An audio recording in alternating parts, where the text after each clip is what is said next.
Hello and welcome to the Heilman Haver Stage and Screen Podcast, coming to you from Casa de Quinn Studios in beautiful Port Orchard, Washington. I'm Greg Heilman. And I'm Matt Haver. We're two local actors looking to hone our craft by exploring the best in local theater and on the big screen. Each week we'll bring you entertainment news and views, celebrate classic Hollywood, enjoy cocktails with a Tinseltown twist, and interview talented local actors and directors. Today we welcome to the show the man who introduced us, actor and director and our friend, Jeffrey Bassett. Jeffrey first stepped on stage in 1973 as the child lead Winthrop Paroo in The Music Man. Since then, he has taken part in over 50 shows, mostly musicals, at over 20 different theaters. Jeffrey's other passion is the law. He's been in the field since 1985 and took the bench as a judge in Kitsap County in 2016 by gubernatorial appointment. He's a family man, married for 16 years to Michael, his partner for 28 years, and is the father to 3 boys. Jeffrey most recently appeared on stage for Paradise Theater's Annie, where he returned to his role as Daddy Warbucks. Along with acting, he's also worked as a stage manager, set designer, and builder, as an assistant director, and has fully directed 10 plays, many for Bremerton Community Theater, where in 2018 he took a chance on one Greg Heilman and Matt Haver, casting them as brothers in Agatha Christie's Appointment with Death. Jeffrey, welcome to the show. Well, thank you. It's great to have you here. Now, Greg, you've worked with Jeffrey prior to us working together with Jeffrey. Absolutely, yep. And in Mousetrap, 2017, I guess it would be. Wow. Time flies. Another Agatha Christie show. Yes. I like Agatha Christie. We're going to get to some questions about Agatha a little later during our cocktail Keep us in suspense. segment. That's right. Okay. So we talked a little bit about your background in theater. You said that you actually had seen a show. Before you started out in The Music Man, you had gone and seen a show, and that's what got you interested in theater to begin with. Right. My mom took me to see Oliver at what is now, I guess, the Barry University Community Theater. And I loved it. And she asked me if I wanted to do something like that. And I said yes. And the very next play was The Music Man. So I auditioned and got the role. And where's that theater at? That was actually in Miami, Florida. There is a Miami, Ohio. So let's not get this mixed up. So what made you transition? So you've acted and then you transitioned obviously to directing. What inspired you to make that transition? I think it's just a natural growth thing. You know, it's kind of the same thing that got me from going from attorney to judge. You know, you've done it so long, you've honed your craft, you want to stretch out, you want to figure out what else is there that I haven't tried. And, you know, I decided to try stage managing first, and I liked doing that, telling people where to be, making sure I was following the script, making sure we had our props where they needed to be, just that kind of control. I want to say I'm a control freak. I'm not a control freak, but just trying to get everything where it needed to be to have something run properly. Do you find that your experience as an actor and then stage manager helped inform the way you are as a director? Does it give you kind of a perspective having done some of those other roles? Well, you know, being a director was still a very difficult thing to do. I mean, it was still... I've worked with a lot of different directors, and nobody does it the same way. So certainly I had to develop my own style as a director. And you only get there by, working with some very talented people. I've worked with some horrible directors. And those are hopefully the things I won't do that I picked up from them. And then I've worked with some wonderful directors. For example... maybe I shouldn't drop names, but I'm going to drop names. Please do. Drop names. Please do. Pavlina Morris, who was been working with Changing Scene Theater. I would say Pavlina, when I was doing Torch Song Trilogy, a Harvey Fierstein play. And I said, I don't like, we've got this small stage and I don't like this, I have to walk. If I have to turn my back and come around here, I have to turn my back on the audience. And she said, then turn your back on the audience. And you think, wait a minute, well, people don't tend to walk sideways and then walk backwards to get... And this is the way we've all been taught. You talk straight out to the audience and you don't, look at other people to the side, but that's what we do in real life. And so I learned there's nothing wrong with that. You don't want to keep your back to the audience always, but there's nothing wrong with an occasional, because it's what we do. So I picked up where I could what I thought was useful and dropped what I thought I didn't like, and I think I'm getting better at it over time. So I miss acting because I've been doing so much directing, but I love directing as well. Well, one of the interesting things when we did Appointment with Death together was that you ended up filling in for a role, acting in the play as well as directing. So, along those lines of bringing those two things together, what challenges are there in directing yourself? Telling myself I'm not good enough. No. I tell you, no, it's learning to, I had to be able to trust my stage manager to understand my vision and to fulfill that. So, and of course I had the most fabulous stage manager anybody could have. I mean, I had Tamara Bale. And I remember standing up there and saying, now, Tamara, I need you to make sure that I'm, in the right places. Can I be seen? Anything you need to tell me. And being able to put to have a little hubris, but a little humility, and being able to take criticism if I needed it. Because being a director, you like to think, there are some directors you don't argue with. I've always been more for a community standard of directing where I have people say, look, let me know if something doesn't feel right. Well, I wanted to also make sure I'm not that kind of director who's going to have a head that can't get through the stage and be able to tell somebody else, look, I'm up here now. I can't see how I look down there. I need you to tell me. I'm turning it over. Now, you talk about your directing style as not being a control freak. How would you, or that's what you aspire to? Well, that's true. It doesn't mean I don't have my hands in every aspect of the play, but I like to hopefully welcome critique and welcome input. And that leads to our next question. How would you define the role of a director? Now, do you see your job as molding an actor to your vision for the character, or do you like to allow the actors themselves to create the character and give them that creative freedom on stage? Or maybe it's a mix, or maybe it's a little more with certain people, or maybe certain shows demand more of one style than another. For example, Greg, when we did Mousetrap, I didn't have a specific image of the husband, but I knew certain things I wanted from him, and I pushed him for those. For you, for example, when we were doing Go Back for Murder, right? Not Come Back, last year, yeah. Go Back for Murder, yes. I'm almost 60. It goes away, But when we were doing that, I let you run with it because I'd already had you in a play for a year. I knew what you were capable of, and you actually surprised me because your character was so totally different from your personality.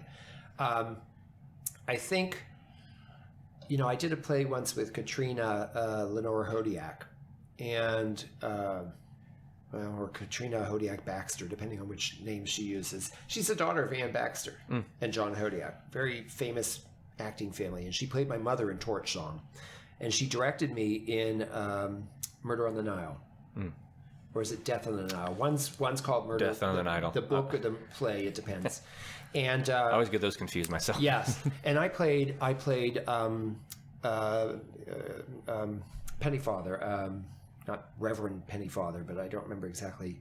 But I was this reserved priest, and she kept pushing me that she wanted more and more and more. She wanted effusive, and I was like, I didn't feel that. So at a certain point, when you get to know the actor, you have to trust the actor to interpret the character. But I spend a lot of time with these plays analyzing the characters, talking to the actors about the characters, about what I think about the character. I remember, for example, when we did Mousetrap, I talked to Ronnie Wolf, the sister. I don't remember what the character's name was, but I said, do you think she might be a lesbian? Is it important? The same with Chris. Chris was playing his character with the yellow pants. And Chris Jones. Chris Jones, and I don't remember the name. Christopher Wren. Christopher Wren, that's right, because it was after the builder, but that's not really his name, and we don't know what his real name is. But again, the same sort of question. Do you think maybe he's gay? Maybe that's why he had a problem in the military. Was he a deserter because he was gay? Was he a deserter for other reasons? And trying to get the actors to think beyond the two-dimensional character to understand more of the character themselves and bring it out. If I trust the actor enough as long as we're on the same page as far as, okay, this is how I see the character and I'll discuss it with you. What do you think? And then I let you ran with it. You ran with it. So pre-casting, when you pick a show or throw your hat in the ring for a certain show. Dirty word. But it happens. The term that shall not be named on this podcast. No, it happens. One pull of the Bailey, yes. It does happen. Pre-casting happens. I do not precast. I have never precast. I have pre-thought a cast. I have had ideas. That's an interesting differentiation to make, I think, the pre-thinking versus pre-casting, because I'm sure there are probably directors that have an exact cast, or at least some roles in their mind before. There are directors that I've gotten to the theater. One of the directors, I won't mention his name, but he was very clear, this part's already taken, this part's already taken. We hadn't even done auditions yet, and these parts were taken. And the problem when you do that is you have talent that you've never met before. Right. Who blows you away. Irene Bach, my kid's elementary school teacher, blew me away. Blew me away. I would have never thought to have cast her in that part. So it's fine to say I have a conception of this character or that character. I have an idea about who I'd like to see in this role. I've done that with several people that I've said, I could use this person, I could use that person, this would be my dream cast, but it's open casting for me. It's open casting. And like I was talking about, playing Canon Pennyfather, that's the correct name. When I played that role, Katrina did not see me in that role. She didn't see me in it at all, and I said, I'd like to read for it. And I ended up getting the role. So you have to keep an open mind. It's okay to say, why don't you read for this? But every time I do auditions, they're entirely open. I've never, ever precast any play, and I won't. I assume it also has a lot to do, especially in this area, with availability. We struggle a lot with casting men. A lot of men won't come out.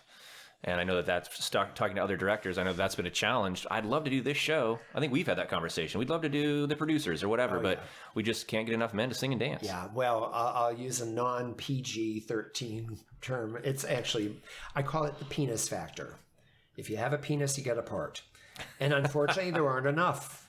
There are not. It's true. Any guy, and that's the biggest concern that we've got in this county, is any guy can get a part in a play. There just aren't enough roles for women. And so guys are scarce.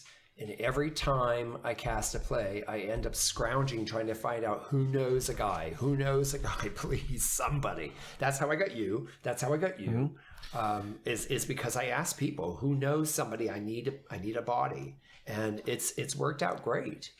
So the call is going out. Any guys out there listening who are giving it some thought, come and try out when we get things rolling again after COVID. Absolutely. Come on out. So in an audition, what do you, in your mind, what helps an actor, especially someone who's new, stand out from their peers? As a new actor myself, coming in, meeting people who you obviously can tell have done this before, who maybe know the director, know the stage manager, et cetera, it's intimidating.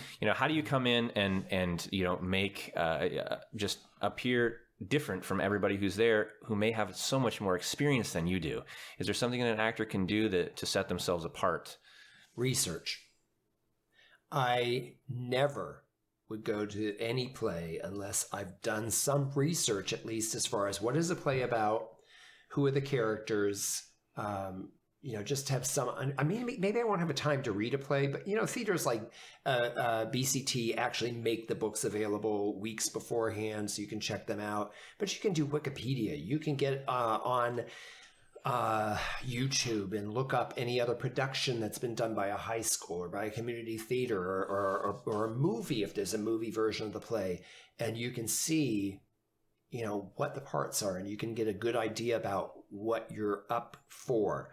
I really think that, as well as showing your flexibility in being able to read for more than just one part. People go in and they're like, I only want this part. Okay, if that's where you're coming from, be honest about it, but don't be upset if I don't give you another part because you said that's all you wanted. Just be willing to show how flexible you are reading different parts. And sometimes the director will see something they didn't see, and then maybe you didn't know you were going to give them. So when you are directing, and there's large scale things that you can be proud of as a director, but what is something that's on maybe a smaller scale? So by larger scale, I mean, I love the way the show is turned out, or the sets meet my vision, or something like that. But is there something at a smaller, more granular level that makes you feel really accomplished as a director? That kind of feeling that, yes, this is exactly what, I wanted to get out of this, or something like that. Well, actually, I'm sitting down with two examples, which is having actors who haven't done theater who come in to do a play and then are just so into the process that they end up coming back. That is about the best thing any director could hope for, is inspiring somebody to do another play, inspiring them to try out for something else. I've had, out of the plays I've directed, the most amazing thing that I ever thought, it was such a stupid thing for me to be excited about, was that when I did Mousetrap, I got a great review from Michael Moore about the sound effects, because I had done all those sound effects and I was just so, into making sure they were absolutely perfect. And he gave me a rave review about the sound effects. And I was like, oh, that's cool. But inspiring other actors to come back to try something different.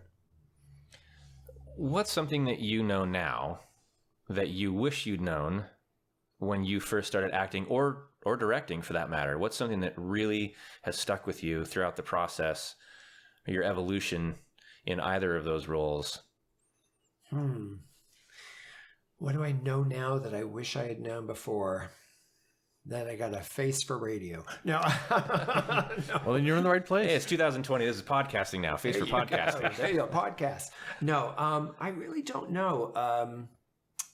I think the only thing I know now is that I could have done this, could have directed years earlier if I'd been given a chance and the encouragement. And I think that's the important thing. The one thing most of these theaters are missing, most of the community theaters in this county are missing, is a mentoring program to get other people to learn how to do these other things, such as directing, how to learn how to build a set.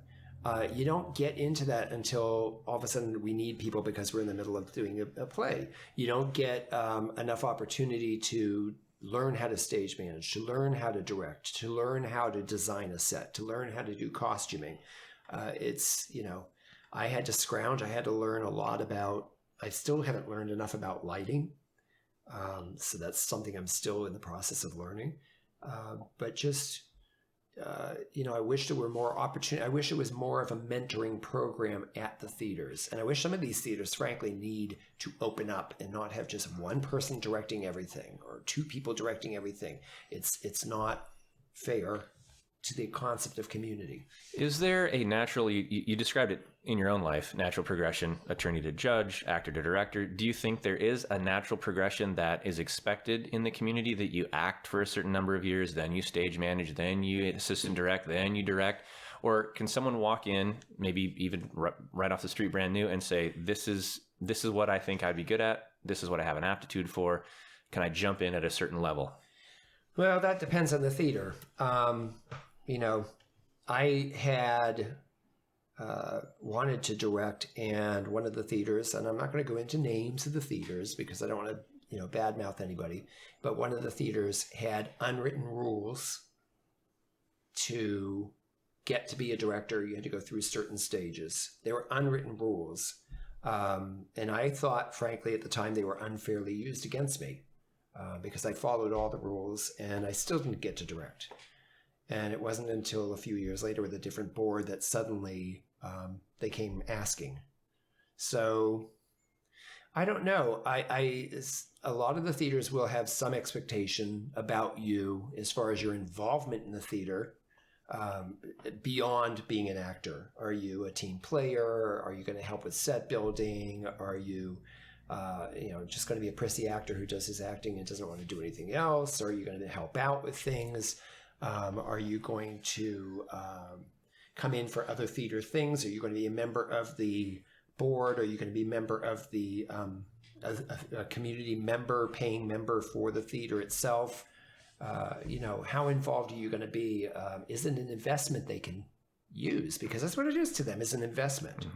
Mm-hmm. But some of the theaters, unfortunately, they're very, very stoic, very regimented on how they do things. And there's just not that opportunity. Specifically acting, what words of wisdom do you have for first-time actors? I've been there rather recently, Greg as well. Yep. And we want to encourage people to turn out. Right. What things can, like you said, research? That's really important. Learn the show, there's a learn few the things. characters. Yeah, I mean, you have to research. You have to. It's the old expression: keep your hopes up, your expectations.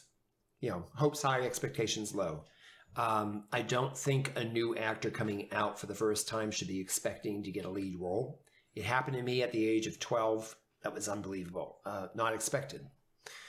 But I think you have to ease your way into this. I think the theater needs to get to know you as much as you get to know the theater. It took me a while at BCT to go from, little bit parts to bigger parts. Paradise, I didn't get the lead roles for quite some time. And then all of a sudden it was lead role, constant. Same with C-Stock. So it's a matter of they need to get to know who you are. They need to get some trust. And a new actor needs to be thick-skinned, needs to be open to and understanding that they are going to be, I don't want to use the word criticized, but just instructed constructively. Directed. Directed, that's what it's about. They're being directed. And that means that there's a degree of, critique. Let's just not call it criticism. Let's call it critique of their work. And they have to be open to that. And they have to be open to trying things a different way. I'm sure Greg would agree with me on this, but as a new actor coming in, and I was very lucky to get to work with you my first 2 shows. I think that you strike a really great balance between directing. My head's going up. Loosen those headphones. Yeah. But I think that for me, it was comforting to have direction because I didn't know what I was doing up there. I had an idea. I'd read the book. I'd read the screenplay. I had an idea what this character was about. I kind of had an idea where they fit in the cast and the overall storyline. But I took comfort in that, I guess, that having those parameters set for me. This is what we're looking for. And tell me what you want, and I can do it. Right. And I mean, there were instances, for example, with Greg when we were doing Mousetrap, and I was like, Greg, I would get as anal as saying, this is how it would be pronounced because it's a British play. We're going to do it with British accents. Can you do a British accent? Okay, if you have any trouble with a British accent, I can still cast you, but I need you to listen to what I'm telling you. We're going to say, I might have been, not I might have been. We're going to say again. We're going to, depending on what level of, society we're involved in. And I needed the actor to be open to suggestion, to try it. It's okay to understand that you're going to screw up. It's okay to understand. That's what the purpose of rehearsal is to work out the bugs. You're not going to be perfect. It's very important to understand that people are people and they need that chance to work through these things and work into the character. And it takes time, and not to get frustrated right off the bat if they don't have it down, if they don't have what I want. Just be willing to work with me to get what I want, or to talk to me about where they're thinking things are. I've had people say, but why am I sitting down? And I said, stand up. If it doesn't feel right, stand up then. If it does, and that's something I learned from Katrina. Katrina said, if it doesn't feel right, do something different. You don't want to move with no purpose. People don't tend to move across the room just to get from point A to point B without having some reason for doing it, unless they're in the middle of an argument and they may pace. But even then, there's still a subconsciously intended movement, even if it's not consciously intended. There's still some intent. So it's just the most important thing I would tell people, and they'd be memorizing the lines and they'd be like, and I don't know what my next line is. And I'd have to say, wait a minute, what's going on in this scene? You cannot just memorize your lines. You have to understand the scene. You have to understand what's going on. He just said this. What are we talking about? And what do you think you're going to say? What's your gut feeling? And just try to get them to get into it. And that changes the way you say lines too, because you can change your meaning just by your inflection, and your inflection can be informed by the conversation that you're having. I remember when I started, I was fortunate. 3 of my first directors, Susie Hummel, Christiane, and you, Jeffrey. And I was completely in sponge mode. Trying to learn as much as I could. And I know that we talk about the English accent thing. if I hadn't done Mousetrap, I wouldn't have been able to do Mary Poppins. Oh, yes. Mr. Banks. Absolutely. So it builds, and understanding more about the depth of the character and the language and things like that is super important. Well, we would have discussions about, what do you think this line means? What do you think he's trying to say? I mean, it's the difference.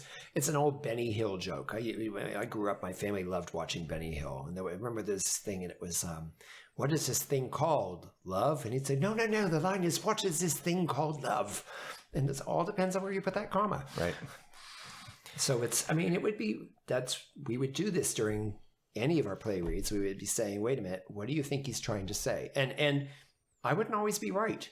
And somebody would say, well, I think this is what's going on. Oh, well, that makes sense then, and that's the community aspect of what we're doing. And just a new actor needs to understand it's a growth process.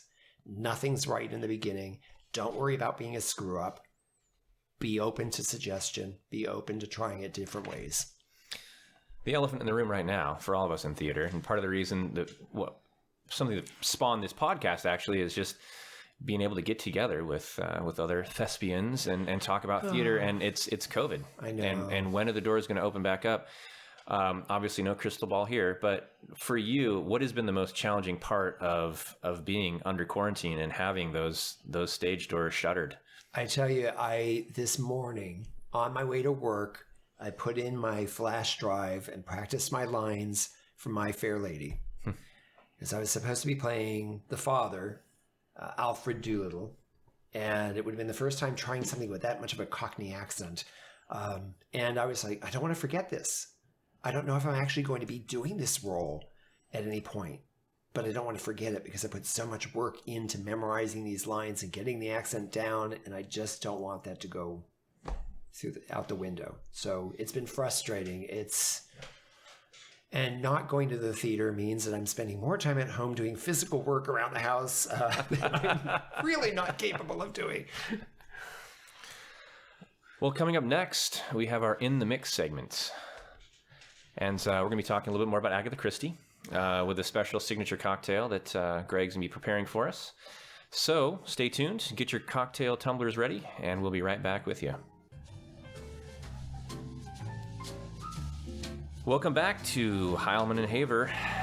Now it's time for a segment we like to call In the Mix, where our resident mixologist, Mr. Heilman, will be preparing a special cocktail in honor of our guest, Jeffrey Bassett, and one of his favorite playwrights. Greg, what's the name of the cocktail we'll be enjoying today? Well, from a personal perspective, I think, Matt, you and I been involved with Jeffrey for a few years now, both in 2 plays, both Agatha Christie plays. Right. We shared one, and then I've done one solo with him, and you've done one solo, right? So tonight's drink is a tribute to Agatha Christie, inspired by one of her stories, Orient Express. Now, there's a few recipes you'll find for the Orient Express on the internet. I happen to use the one that I have the ingredients for. So that's always handy.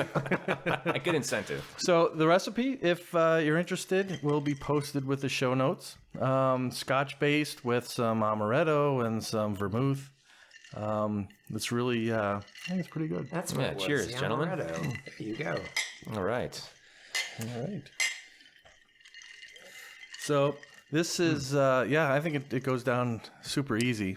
So too easy. a little too easy. So Agatha Christie, yeah. So what inspired you, Jeffrey, to kind of move towards doing so many Agatha Christie plays? I don't know the last time I had done one before I started doing them, but having been on the board before and having been involved in that theater for so long, the biggest thing was, what am I going to get that's going to fill these seats? What kind of a play am I going to get? Demographically, looking at the audience, realizing the majority of the audience is probably 35 and up, probably 45 and up. And what kind of a playwright, aside from Shakespeare, which they do, would have been someone that would have been good material, reliable material that people would have come to see. And the first thing I thought of was, murder mystery, Agatha Christie. And I love Agatha. I've got 3. As a matter of fact, having gone through and cleaned up my paperbacks and my hardbacks just yesterday, I found I have 3 different Agatha Christie collections. And so it's like, perfect, we'll get an Agatha Christie going. And I read I read one of the whole, it was Mousetrap and other plays, and I read the whole thing. And every single play, I was like, I could see a possibility with this. Well, one of the things we were talking about kind of off air was the idea of, who would you cast? And I'm thinking Agatha Christie, and I'm kind of blending movies with books, with plays, and thinking, well, who's your perfect Hercule Poirot? And then you pointed out that in a lot of the plays, there's really no Poirot, there's no Marple. Right. Some of the ones that you're familiar. So what is your take on that? And we were talking about some theories of why she would have changed things for the plays. Well, and she fills her plays with a lot of red herring. It's misdirection. The most obvious person who would have done it usually is not the person who would have done it. And you put someone like Poirot or Marple in the play, and you're going to be going, well, they can't be. There's two people out. We can't count them. They can't be the murderers. And you're right. They're not going to be. We did A Murder is Announced, which did have Jane Marple in it. Fortunately, there were a lot of other people in that play to point the finger at. But that's probably, I'd assume that might be one of the reasons that she wanted to do it. Maybe another reason would be because she could see what kind of growth she could have without having the character, or she didn't want to rely on the character as a crutch, possibly. But just the ability to widen the area of suspicion or blur the edges of suspicion to several different people, as opposed to, okay, we know it can't be that one. So let's jump from stage to screen. We've got Death on the Nile, the new trailer. It dropped, I think, last week. I've not seen it. Kenneth Branagh, yes, go out. We'll put the link in the description of the show here. Kenneth Branagh, he did Murder on the Orient Express. Which I now love. Death on the Nile, two of my favorites. I'm really excited to see it. Who is your favorite Poirot? I grew up on David Suchet on PBS on Channel 9, so I always have him in my mind, but several very, very good actors have now played that character. I don't know if there would be one that I would want, somebody I'd want to be playing Poirot. I love, you're going to think it's silly, but I love Kevin Kline. He could do any accent, and I'd love to see him play a role like that. That's a great choice. Kevin Kline or someone like Colin Firth. Yes. If they could do the accent. Local actors, I'd love to see Scott Ventress do it. Right. He could do that.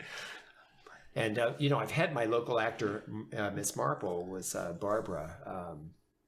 Can't remember Barbara's last name suddenly, from BCT. She did a great job as Miss Marple. But, you pick somebody to do that as an actress. I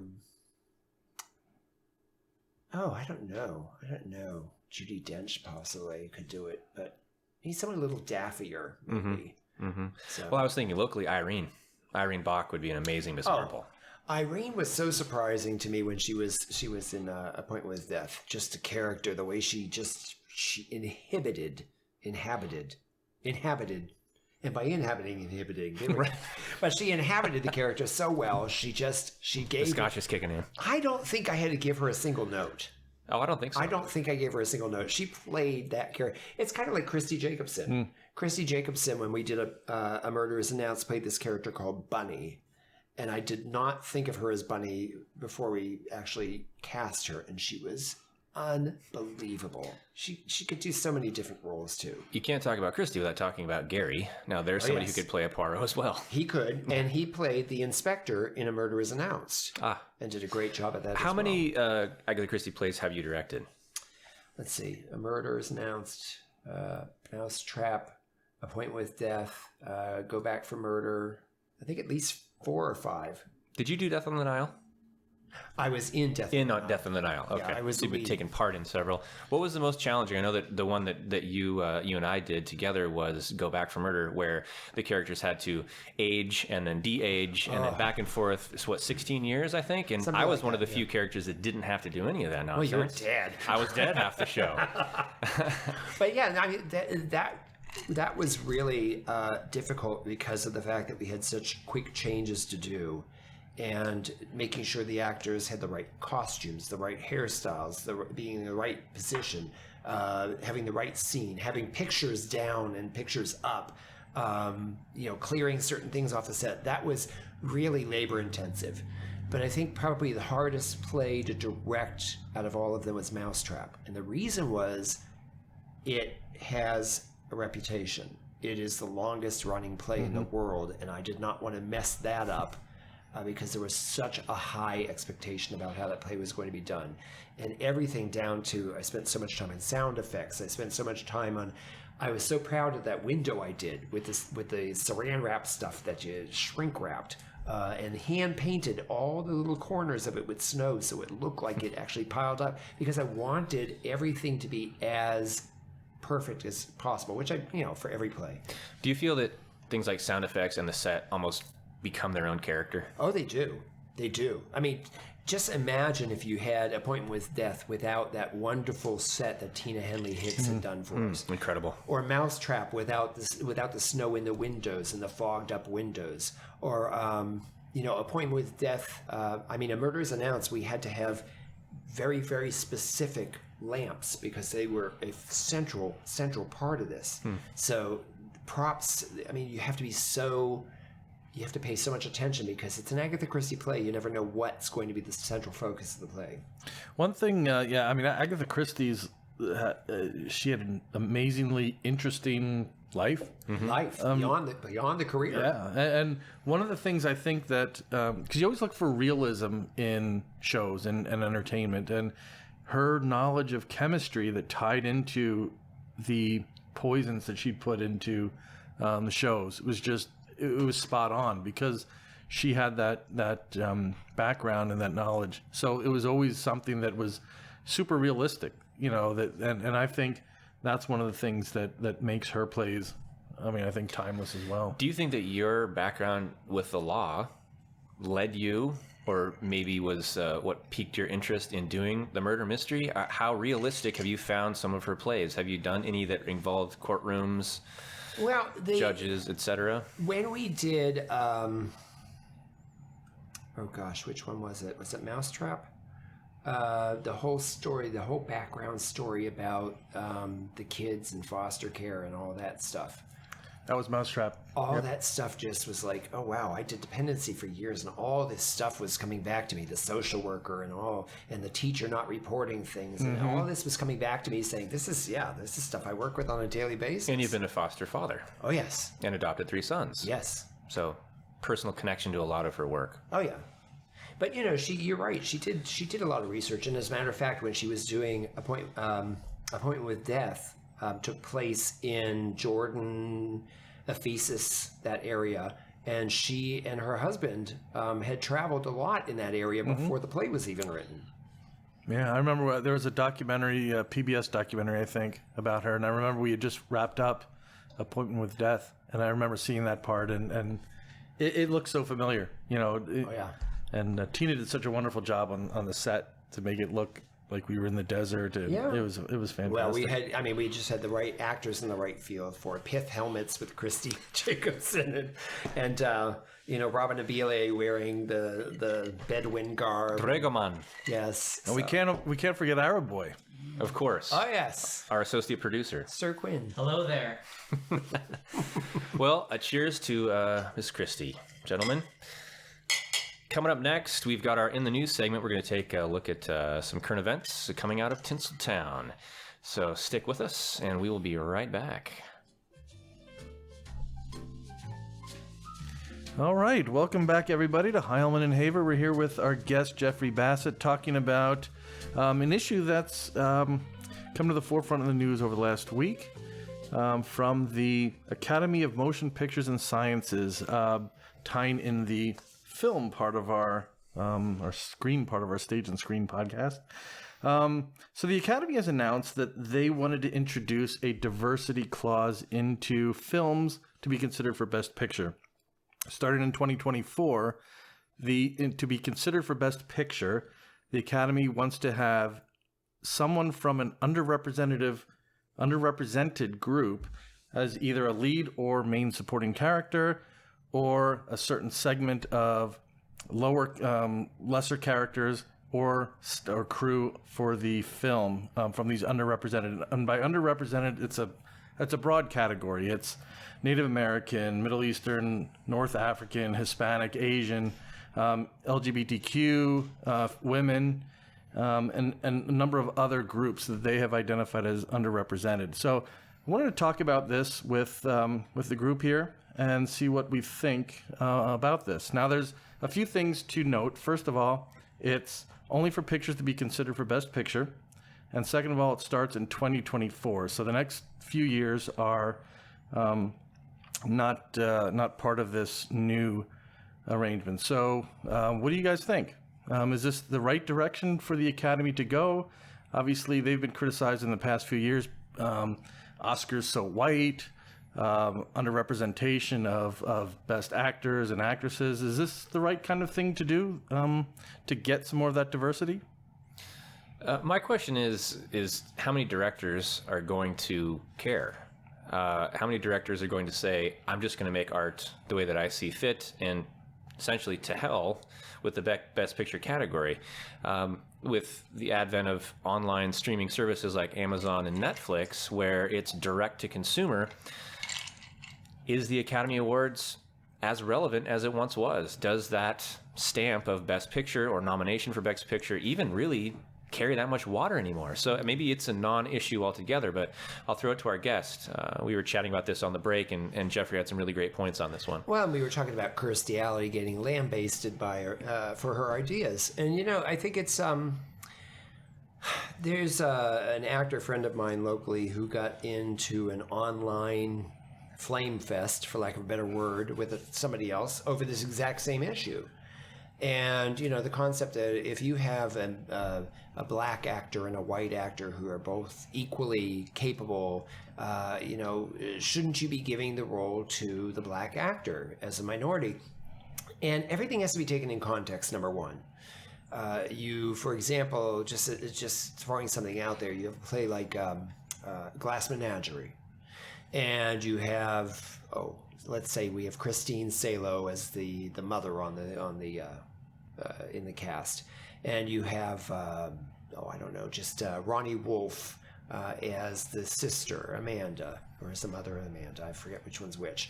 And then you have Matt here as the brother, and then you bring in black boyfriend, and then you go, wait a minute, what year was this play set?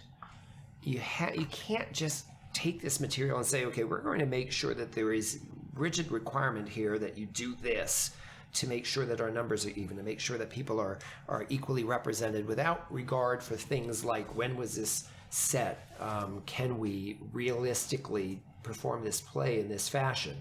And when you turn around and you say, we're going to make a requirement as opposed to an aspirational goal, you're really putting handcuffs on the artistic abilities of the directors and on the material itself. Yeah, I think it's important for young kids of all races and to be able to look at the screen and see somebody that represents them. But in my opinion, it's done better when the art is directed more towards that. So, like a Black Panther. Well, or something like where you have a black superhero, where someone who's young and black can look up at the screen and see somebody that they can aspire to be, that has principles and characteristics, not somebody that's forced into something that's maybe awkward. But that had to be cast with a black cast for that role. It couldn't have been cast any other way. Where is it set? It's set in Wakanda, which is this fictional country in South Africa. It couldn't have been set anywhere else. It couldn't have been set with a different cast. It's like, I was talking about also how there was an article on one of the online sites today that I was looking at that was talking about Timothy Chalamet and Armie Hammer, and why did the director cast straight actors to play these roles? Well, first of all, the Armie Hammer character, the older man, is not necessarily gay or straight. He's omnisexual. He's the object of affection. Yes, and the Timothy Chalamet character, you start off thinking that he might be straight, and he ends up having this affair with this older student. Does it matter to me that the actors in their private lives are gay or straight? Does it detract from the story that I saw? No, it doesn't. I just think that when you start setting limits, when you start counting numbers, that you're not necessarily doing a service with regard to the quality of the product. there's a lot of purists out there, and on both sides of the argument, really. I remember the argument came up about the next James Bond. Daniel Craig's gonna be, this is his last film. They're throwing names out there like Idris Elba. Yes. A fantastic actor. They're also talking about making Bond a female. Now, as a fan of the original Ian Fleming novels, I've got a lot of issues with how far they've diverged from the storylines, starting in the 60s. Yes. But could Idris Elba play Bond? Absolutely. It really makes no difference. Could a woman play Bond? Bond is such a masculine, some would say misogynist character. Does it destroy the character? Yes. Chauvinistic, at least in the films. Does it destroy the whole fabric of the storyline and the character itself? Now, see, this is the same argument that they went through with Doctor Who. They said Doctor Who, Jodie Whittaker played Doctor Who this past 2 seasons. Oh my God, a woman. Well, if you've watched Doctor Who for the past God knows how many years, it's been hinted at by the character himself throughout the series. It's always been a possibility that it could be a woman. It's always been a possibility that the character could be homosexual, heterosexual, bisexual, polysexual, polyamorous, whatever. It's always been hinted at because it's the nature of who the Doctor is. And we don't know that he's never been a woman before. So I had no problem buying that. But Bond, I agree with you. I think about Bond and I think about it's a male agent. That's the character. James Bond. How do you change it to Jane Bond? What do you do? But you could write new films, new content with strong female actors. Which Absolutely. you've done, yes. Right. And not have to change something that's been a certain way or meant to be a certain way. Not try to fit that in just for the sake of fitting it in.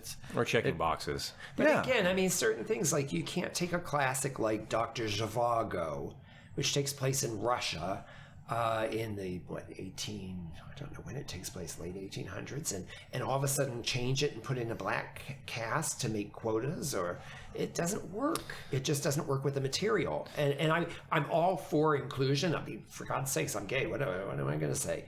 But I'm just saying that you have to look beyond numbers. You have to look at material. You have to think, does this work? Can I have a black and white mixed family in 1930s in Paper Moon or in To Kill a Mockingbird? I can't have a black Atticus Finch and a white Scout. It doesn't work. It wouldn't have happened. And the story is about persecution of a black man in the first place. So I can't cast it that way no matter how good they are. I have certain things that have to be kept true. Yeah, so I understand what the Academy is trying to do. I understand what they're reacting to. I just don't think it's the right way to do it. I think they should challenge the content creators to create films and other media that show underrepresented folks in stronger roles. Right, and I totally roles. agree. I mean, you have to start back from the directors. You have to get back to the playwrights, back to the authors, and have them bring forward the material. Well, and I think they could also just simply make this happen with the selections that they make. There's an awful lot of films out there. That's the other thing. They could do it organically and say, without setting any standards for the creators, do it on the other end and say, listen, this is just who we're nominating, and set a standard that way. We'd love to get your take on this. This is one of those topics that has strong feelings on both sides.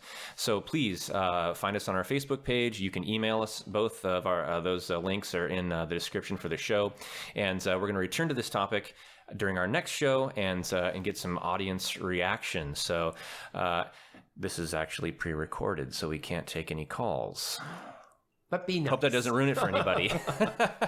Yes, let's keep everything PG, and we know there's a lot of emotion on both sides of this topic. We're sure there is. So, but make sure that it's a fit for a broadcast. We thank you for that, and we're going to be back with our final wrap-up segment. Some more fun questions with Jeffrey Bassett, our guest here. We're having a lot of fun, and we're glad you're joining us. So come right back, and we'll be wrapping up Heilman and Haver. Hey, welcome back, everybody. We're going to wrap up this show like we're wrapping up every show with a curtain call segment where we've got a couple of fun little questions for our guest before we let them go.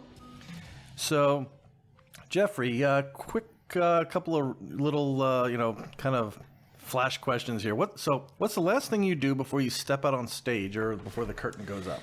Deep breaths. Deep breaths. And, well, no, the very, very last thing, pee. I'm sorry. I've got one of those bladders. Hopefully not backstage. Really? Yes, really. I have to run to the restroom, make sure I'm just ready, but then just deep breaths and just kind of like, I got this. You haven't missed a cue yet, have you? Yes, once. I was playing, there's a game called Bananagrams, and we were playing that at BCT, and I was like, oh, shoot. And I ran out on stage. Yeah. One time. That's all it took. You pulled a Paravicini. If you could... Inside Mousetrap cake, sorry.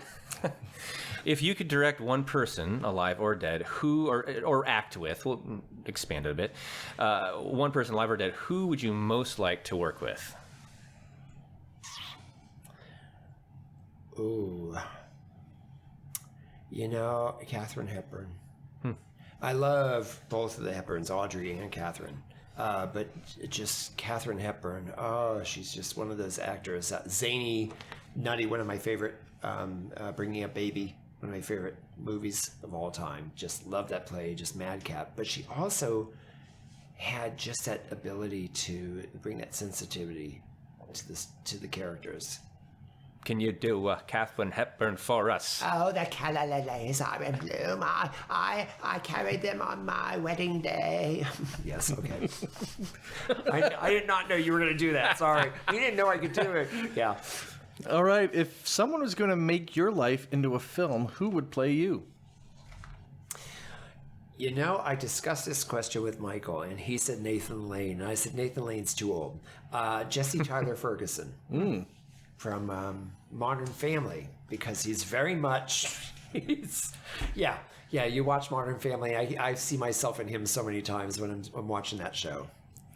Well, Jeffrey, it's been a pleasure. I've enjoyed it. Thank you for joining us. And thank you also to Quinn Heilman for his assistance, our associate producer. Be sure to visit our Facebook page, linked in the description below. Join the conversation. You can access the drink recipe from today and more fun stuff. If you'd enjoyed the show, please be sure to subscribe, share with a friend, and join us again next time on Heilman and Haver.